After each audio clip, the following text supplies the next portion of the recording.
cerita-cerita alam roh. Tapi ini ngrungokno tenan. Ben sampean dimatur nuwun mbek ulama, mbek wali. Cerita-cerita alam roh. Jadi sing haji misalnya saya kira 2 juta, kira-kira sudah mau nak 600 semua uang 2 juta mudah kira. Ya rolasan 20, sing kira-kira sombong 20.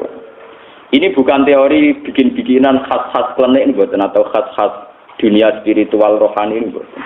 Memang itu nyata, nyatanya nyata nih. Kalau cerita gitu, sampai ngerti mazhab para ulama. Tiap kita mati kayu ulama, ini mesti ada kata bisir di asrorihi atau bi asrori ulu. Ini perlu kalau terangkan. Imam Syafi'i itu termasuk aneh dalam hal menentukan kenapa Jumatan wajib 40. Jadi Imam Syafi'i itu seorang pakar fikih dan kebanyakan beliau memutuskan dengan teori usul fikih. Tapi dalam banyak hal juga memutuskan pakai alam rohani, termasuk dalam hal mensyaratkan kenapa Jumatan harus orang 40. Dan kenapa Jumatan jamaah itu menjadi sunat. Jamaah sholat itu menjadi apa? Itu kalau di alam roh itu diketahui. Jadi kalau yang satu tidak diterima karena satu kesalahan prosedur atau kesalahan prinsip atau kesalahan materi, itu sing dia jadi ditompo lewat yang satu sing layak napa ditompo. Iku nunjukno bahwa Allah di tradisi syafaat. Tidak bisa orang berdiri sendiri di depan Tuhan.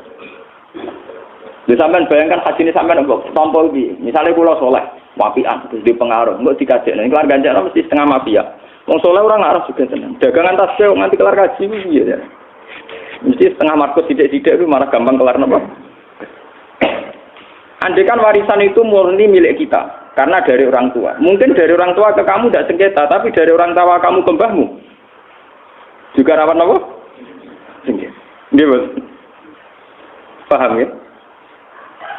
Juga tuh gale ke salam template ning aku misalnya Mustafa salam template. Nah, mungkin kamu Mustafa ikhlas. Tapi ada jatah anaknya yang mungkin kalong untuk saya. Begitu seterusnya. Dalam semua harta pasti begitu. Pasti ada masalah di belakang. Sebab itu diwajibkan zakat, diwajibkan bayar kafah. Karena pasti terjadi begini, ini pasti terjadi. Lah ketika ada Kanjeng Nabi, wong sing jamaah rasa ana kancane. Iku kancane iso nyafaati menjadi napa? Sah. Begitu juga haji ning Arafah 600 wong sing ra ditampa gara-gara 6 orang sing ikhlas niku sah. Sama tak ceritani, kenapa banyak yang tidak sah? Oke lah kalau dosa yang besar kayak zina, korupsi, itu jelas menjadikan tidak sah. Andai kan orang itu soleh saja, soleh, tidak usah dosa soleh. Itu ada soleh yang kriminal. Mereka soleh yang bersekutu dengan iblis. Soleh yang bersekutu dengan iblis. Ini ketika Imam Ghazali, kenapa ada soleh yang bersekutu dengan iblis? Dari Imam Ghazali, innahum ikhwana sayatin, la ghirata lahum biddin. Mereka itu bersekutu dengan setan. Karena tidak ada girohnya, tidak ada sentimennya dalam hal urusan agama. Dan mayoritas kesalahan kita itu begitu. Ya, kesalahan kita itu begitu. Misalnya contoh ngeten, misalnya contoh paling. Mana sampai gedeng Darul Arkom teman-teman gedeng PKS itu rapati bener. Baik aliran sesat lah. Kayak Darul Arkom dulu di Indonesia pernah divonis apa? Karena kita butuh hero. Ngeten misalnya contoh paling gampang. Wong soleh-soleh kok Mustafa Rufin ini ora filsafat ya biasa. Ora Universitas Kristen Nabi biasa. Rumah sakit Kristen Nabi itu beda dengan orang soleh kota yang di duit senajan itu juga. Bukan, masjid Islam atau gereja. Bukan, rumah sakit Islam mengkas rumah sakit Kristen Nabi. Bukan, masjid Kalabi ambil gudang. Nah, kesalahan yang tidak punya gira ini tentu susah diterima karena kita hidup di alam nyata. Ini rumah nonton. Sebab itu kesalahan ini butuh dikotrol, kesalahan yang punya gira. Ini kesalahannya orang yang punya diri. Karena kesalahan pasif ini tentu merugikan Islam. Ya nek delok ning TV wong ketunan pegawene tahajud salat duha, mau trimo dadi supir. Mobilku keluarin tak sing ngongkon wong katoan cekak bluwo ora tau so. Karena dia majikan tetap harus dipanggil tuan putri. Sementara dia orang soleh, dia soleh. Hanya karena kurang SDM, kurang giroh, nasibnya alhamdulillah penting kerja halal. Ngono ta. Padahal juga majikan di dina blosor gak dihitung haram. Oh, soleh gak sensitif begini. Soleh kan apa?